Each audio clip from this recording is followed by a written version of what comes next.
stories, Foreign Minister Taye Atqasillase expresses Ethiopia's commitment to resolving disputes with Somalia peacefully.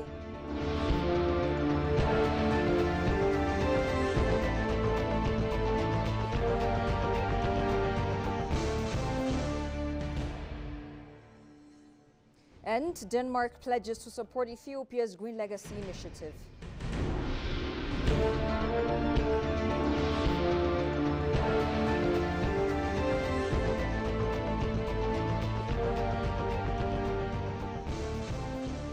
Hello and welcome to ABC World, the voice of Pan-Africanism, with the latest news highlights of the hour. I am Tabitha John. Do stay with us. Office of the Prime Minister said that Ethiopia has set a new standard in urban infrastructure development with a shifting work culture that delivers fast, tangible results now being emulated in cities across the country.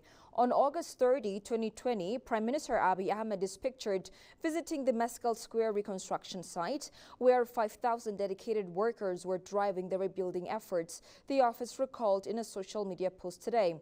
Looking back, it's incredible to see how far we've come in transforming Addis Ababa into a modern, vibrant city, it added. Projects like Meskel Square, once just a vision, have become a reality, reshaping not only the look and feel of our city, but also the way we work. Quote unquote, as a nation, we've set a new standard in urban infrastructure development with a shifting work culture that delivers fast, tangible results now being emulated in cities across the country, Office of the Prime Minister concluded.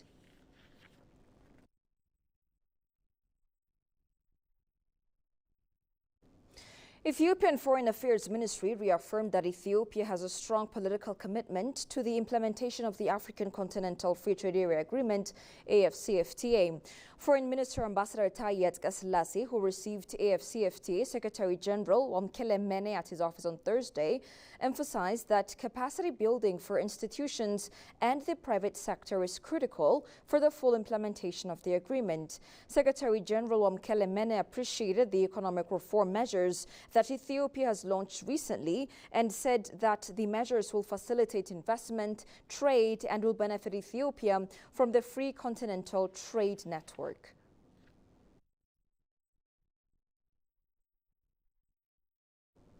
Representatives of various embassies based in Addis Ababa have commenced Ethiopia's Green Legacy initiative, emphasizing its critical contribution to mitigating the impacts of climate change. The representatives made their remark while planting seedlings at the premises of National Intelligence University as part of the ongoing nationwide tree planting campaign. Ethiopia is carrying out the 6th round of tree planting campaign as part of the Green Legacy initiative during this rainy season, targeting to plant 7.5 billion seedlings across the nation under the theme "A Nation That Plants, a Generation That Sustains." Accordingly, representatives of various embassies in Addis participated at the campaign by planting seedlings in the premises of National Intelligence University as part of the ongoing nationwide tree planting campaign. On the occasion, they commenced Ethiopia's Green Legacy initiative, emphasizing its critical contribution to mitigating the impacts of climate change. The diplomats acknowledged Ethiopia's critical role in ensuring the peace and stability of the region, affirming the continuation of enhanced cooperation in terms of information exchange and other collaborations.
Welcome back. The Ministry of Foreign Affairs reaffirms Ethiopia's unwavering desire to resolve disputes with the central government of Somalia through diplomatic means, as Ethiopia's foreign policy is steeped in its relations with neighbors. Foreign Minister Taye Atske-Selassie made this remark while briefing journalists here today on the current affairs of the country. Abtamu Ashagri has the following report.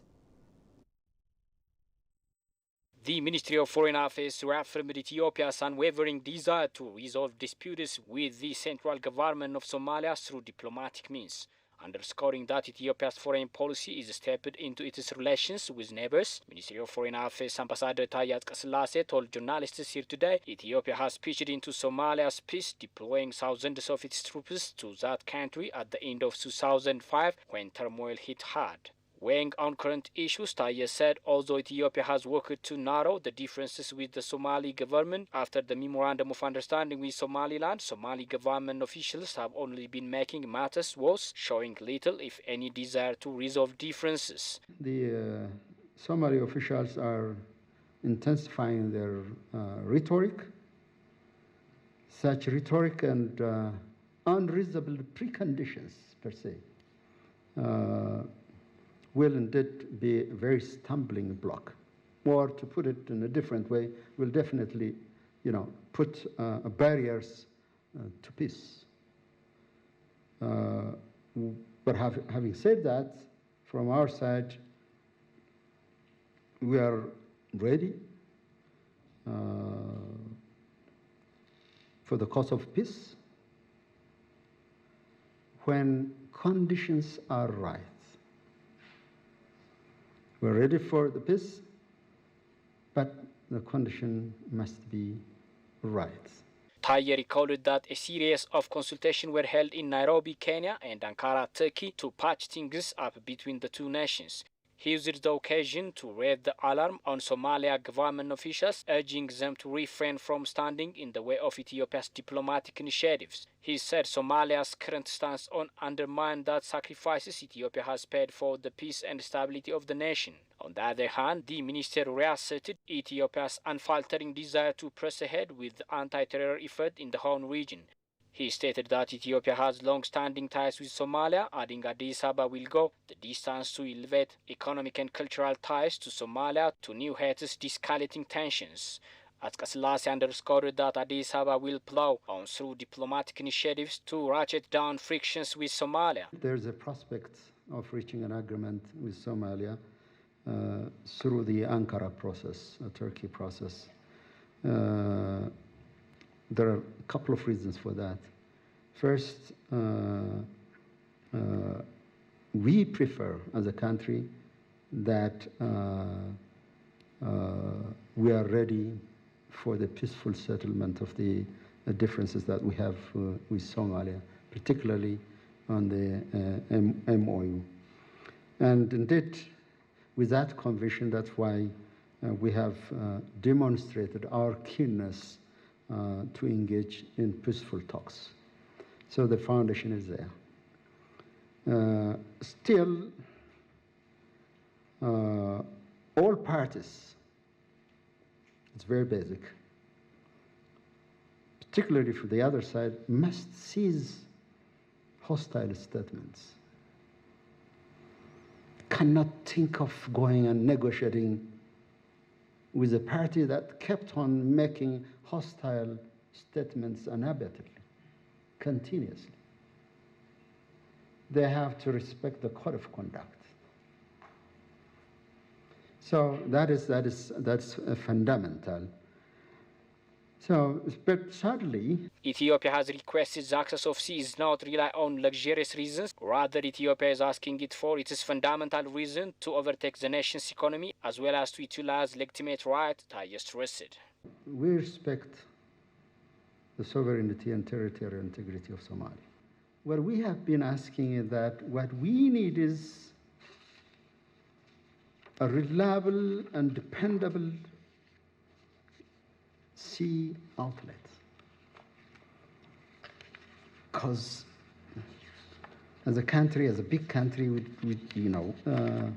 and there has to be safe, reliable sustainable and durable access to and from the sea. Because it's our legitimate, we don't want to be suffocated. Quote me on that. There are compelling reasons that we asked for a reliable, dependable sea access. It's not a luxurious question. It is a real question, a pragmatic question that this generation has to answer. On the other hand, Ambassador Tai underscored that Ethiopia will persist at efforts to restore peace in neighboring war-torn Sudan. In terms of the Ankara negotiation, Ethiopia prioritizes agreeing with Somalia if the conditions or terms are correct, Tai underlined. And finally, Denmark steps up its commitment to combating climate change and supporting environmental restoration in Ethiopia. The Danish ambassador-designate to Ethiopia, Sune Krogstrup, has announced the Green Legacy Initiative has demonstrated credible results on the ground. Goshu Mellisau has more. The Green Legacy Initiative represents a bold and innovative approach to environmental sustainability, aiming to create a lasting positive impact on our planet. Denmark's ambassador-designate to Ethiopia has praised the Green Legacy Initiative as a transformative force in combating climate change. To me, it's quite clear that this initiative holds a lot of potential to transform the environment and restore the environment that has suffered from climate change. I had the privilege of serving in Ethiopia in 2019 when the initiative was launched. And coming back here 5 years later, it's quite clear to me that the initiative has created results on the ground, has improved forest coverage, and I'm very impressed with the results I'm seeing.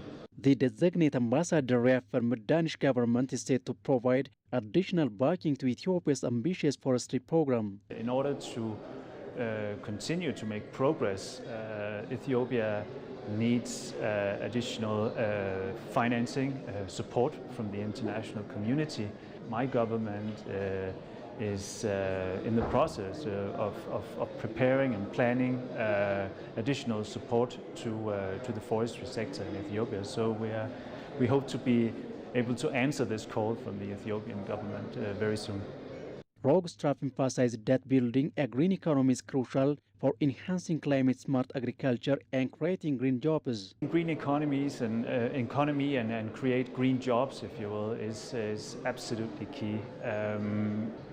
The agricultural sector is an important sector in Ethiopia, and it's quite clear that we need to make progress in terms of creating or working strategically on climate-smart agriculture in order to create additional jobs in the agricultural sector and improve productivity in the agricultural sector. The green economy, this is a journey that many countries find themselves in, and Denmark, along with Ethiopia, we are happy to partner with Ethiopia on creating growth in the green economy. Denmark's additional support marks a significant step in international cooperation for environmental sustainability. You're watching ABC World, a reminder of the top stories.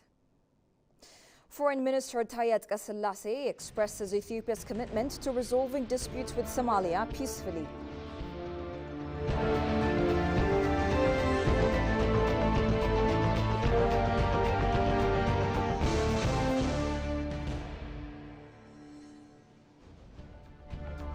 And Denmark pledges to support Ethiopia's Green Legacy Initiative.